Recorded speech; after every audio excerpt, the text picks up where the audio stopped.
This deal drops just days after the most furious diplomatic row in NATO's 77-year history. Following President Trump's explosive comments claiming NATO allies stayed off the front lines in Afghanistan, the alliance is effectively paralyzed. World leaders aren't just angry, they are mobilizing. They aren't issuing a press release ban. They are executing a strategic ban. They are building a new economic circulatory system that bypasses Washington entirely. The narrative that NATO is broken isn't a prediction anymore. As of this morning, it is the operational reality. The United States is currently withdrawing from 66 international organizations.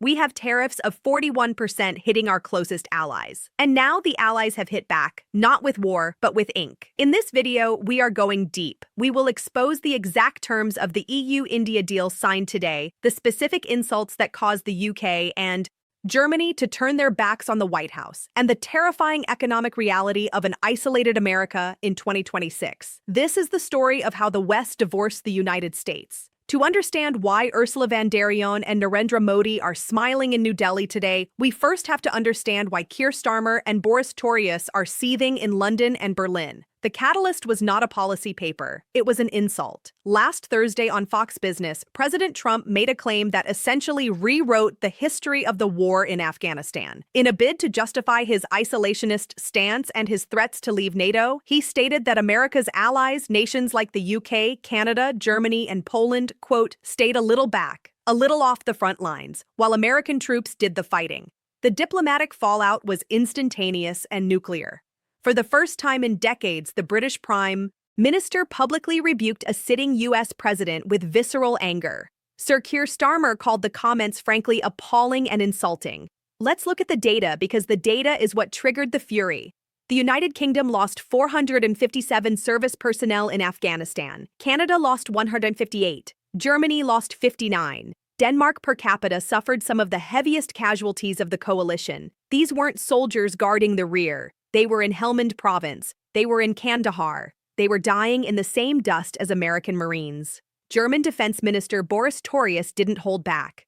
Breaking diplomatic protocol, he went on German public broadcaster ARD and demanded an apology. He said, "It is just not right, and it is disrespectful to talk about the death of your allies in that way. To claim something else today is simply not true. This isn't just hurt feelings. This is the disintegration of trust." The Article 5 guarantee, the promise that an attack on one is an attack on all, relies entirely on the belief that the U.S. respects the sacrifice of its allies. When the President of the United States dismisses the blood spilled by British and German soldiers as staying back, he isn't just being rude. He is telling them that their alliance is worthless to him. And the reaction wasn't just words. It was a realization. Europe realized that the Trump storm wasn't weather they had to wait out. It was a climate change they had to adapt to. If the U.S. president doesn't value their blood, he certainly won't protect their borders. This realization accelerated everything. It turned the slow-moving negotiations with India into a frantic sprint. If NATO is broken and if the transatlantic trade bridge is burning under 25% steel tariffs and 15% auto tariffs, Europe needed a new partner. They looked east, and they found the world's most populous democracy waiting for them. So let's look at what happened today, January 27, 2026.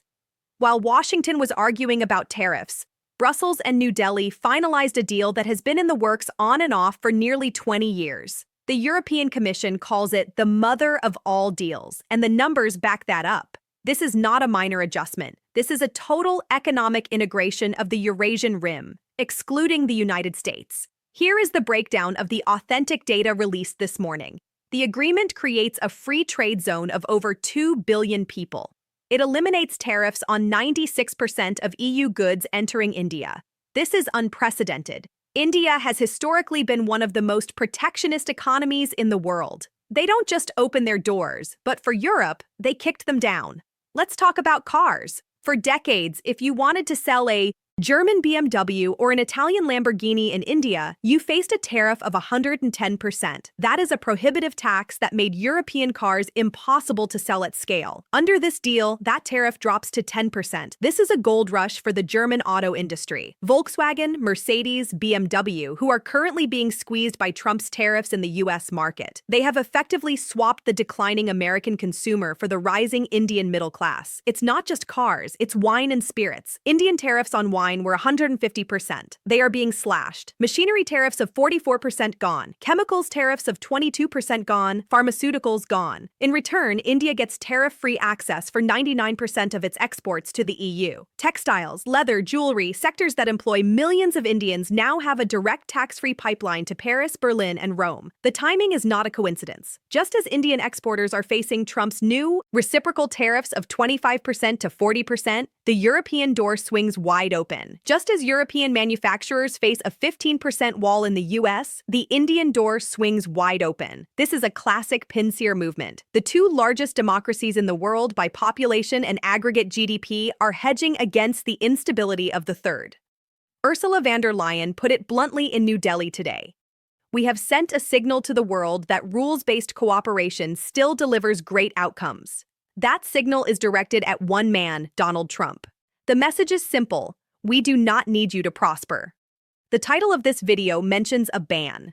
Now, legally, you cannot kick the United States out of NATO or the WTO easily. But in geopolitics, you don't need a legal eviction notice. You just need to change the locks.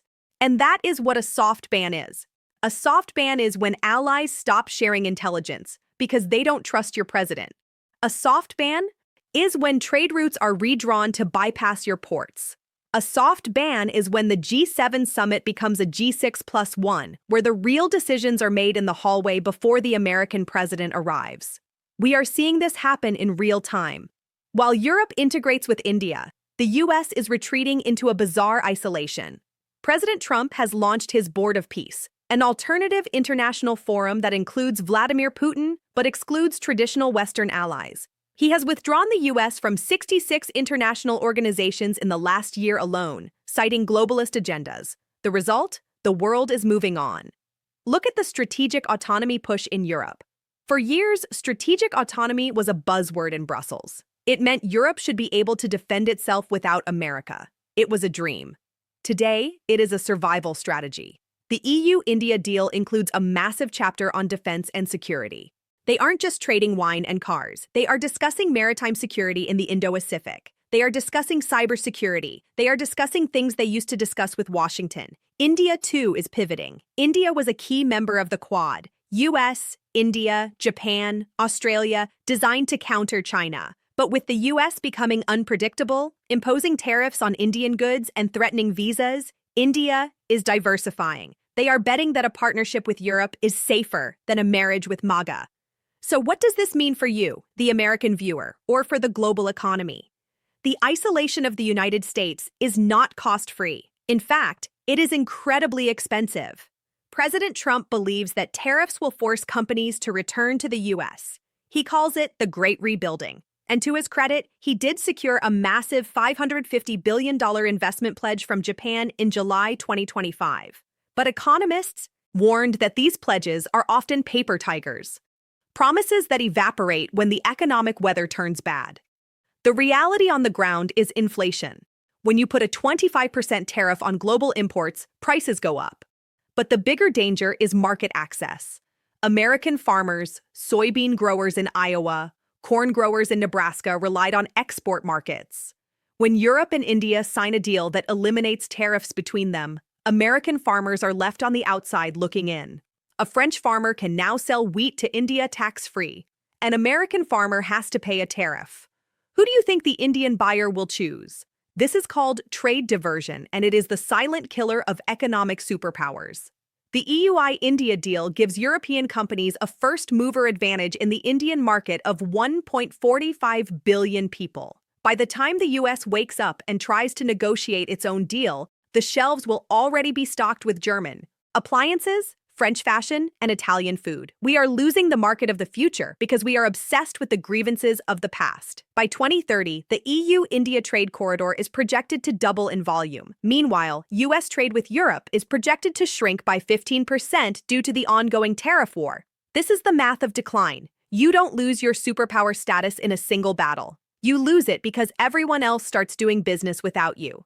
And we cannot talk about this diplomatic breakdown without mentioning the absurd yet dangerous Greenland crisis. It sounds like a joke, but it is a major driver of the current NATO fracture.